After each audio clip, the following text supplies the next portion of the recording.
Hi, my name's Phil Gardner and welcome to Fun with Boxes. Today I'm taking a look at another small box game, this time a game from Studio H called Vaalbara, designed by Olivier Cipiere. Vallbara is a vast, wild and fertile uncharted land, and you and 4 other clan leaders have set out to discover the continent, and you will need to make good use of the talents of your community to expand your realm and harmonise your development and strengthen your influence to unite all clans under your banner. All while collecting victory points that, after the 9th round, will see if you have succeeded or succumbed to one of the other clans. Let's take a Fun with Boxes look at what you get inside this small box card game.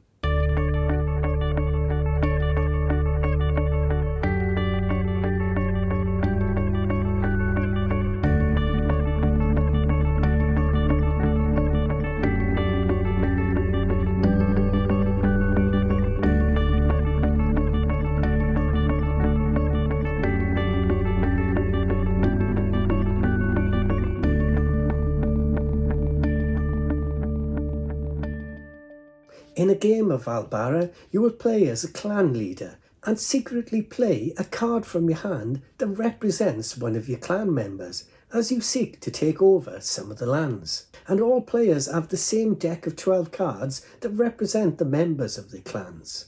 Each turn, players will be secretly choosing one card that will be triggered in initiative order, lowest to highest, to activate its abilities and take control of one of the available lands. Each type of land has its own way of scoring points, and you will need to balance playing cards with lower initiative to be able to seize the land you want before anyone else takes it, and the abilities of your cards. And it is this choice each turn that drives the game. Do you play the Bard, for example, with initiative 2 to try to be the first to choose a land, or do you choose to play your farmer with an initiative of 12 and have to wait and take the last remaining land but double your reward for that land? After 9 rounds, the player with the most points wins the game and unites the tribes of the continent under their banner. Before we look at how to set up a game of Vaalbara, let's take a quick look at the game components. The land cards. There are 51 land cards split into 6 types. Here on the bottom left is the type symbol, and over on the bottom right is the reward for the land. On the reverse of each card are the omens, and at the bottom the player count setup information. The omens may be good or bad, and how each clan's omens rank compared to the other clans will change each round. Character cards. There are 12 different character cards, and each player starts off with a set of all 12. On each card you will find their initiative value at the top left, and underneath that the name of the card. And finally at the bottom the card's effect. Setup. First sort the land cards by the number of players indicated on their backs, and keep only the cards with a number less than or equal to the number of players. So for example, you would keep only the cards with 2+ on them and return all other cards to the box for a 2-player game. Shuffle the land cards and place them face down with the omen side face up, and then draw cards to create 2 face up rows underneath the deck, with each row containing the same number of cards as there are players. So in a 2-player game, each row would have 2 land cards. The cards furthest away from the land deck are considered to be in the first row. Then each player chooses a clan colour to play and takes the corresponding 12 clan cards. Each player takes 2 victory points and places them in front of themselves and keep the rest within easy reach of everyone. Finally, each player shuffles their 12-card deck, draws 5 cards and places their deck in front of themselves. Choose a random player to start and you are ready to play. Gameplay. The game is played over 9 rounds, ending when each player has 9 land cards in front of them, in an area called their realm. Each of the 9 rounds consists of 3 phases: assignment, resolution, and end of round. Assignment. Each player simultaneously selects 1 card from their hand and places it face down in front of themselves. Once everyone has done this, all players reveal their cards. Resolution. The turn order is now determined by the initiative value of the revealed cards, with the lowest initiative going first and then continuing with the next initiative in ascending order. any ties here are broken by the clan omen order shown on the card on the top of the land deck. During each player's turn, perform the following 2 steps. First, the character ability. You must apply the character's effect that you played, regardless of whether or not it is beneficial to you. Then discard it face up next to your clan deck, making sure that all your played cards are visible to all players. And then you take the land action. You select a land card from the first row and add it to your realm, immediately gaining the reward shown and keeping your victory points face down until the end of the game. And then we have the end of round.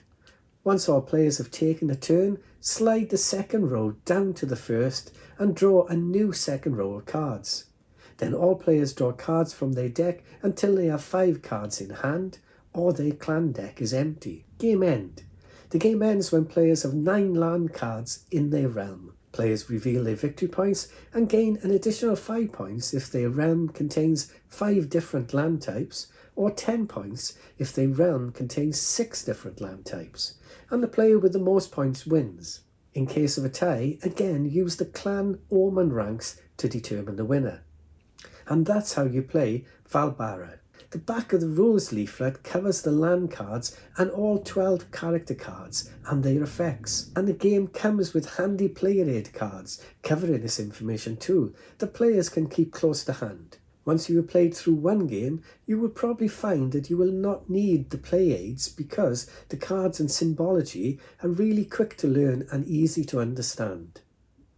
This is a great little card game that was surprisingly really straightforward to learn and to play. It also has quite a small footprint, which we find great, so you could play this in a cafe or a pub without too much trouble. Just position your cards in a way that saves space and you should be fine. For example, the cards you play need to be kept visible to all other players. So instead of putting them out like this, you can simply overlap them like this and save a ton of space. It has quite a quick play time too, especially with 2 players, as we tend to play. So you can play a few games back to back quite easily, or get a game played in a lunch break, for example. Having the same 12 cards to play as your opponents, and that choice around initiative, do you play a card to go first and get the best choice of lands, or wait and play a higher initiative card with a more beneficial ability, really makes this game. Trying to anticipate what cards your opponents will play and what lands they may be after, balanced by your own needs, often leads to some tense moments. Just keep an eye on what cards have been played and perhaps you'll be able to guess your opponent's next move and get in there before them. It's great fun and great to play time and time again.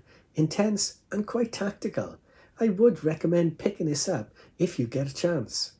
Well, I hope you enjoyed taking a look at Vaalbara, and if you did, please consider giving this video a thumbs up and hit that subscribe button too. That would be fantastic. And in the meantime, please take care and thanks for watching. Bye for now.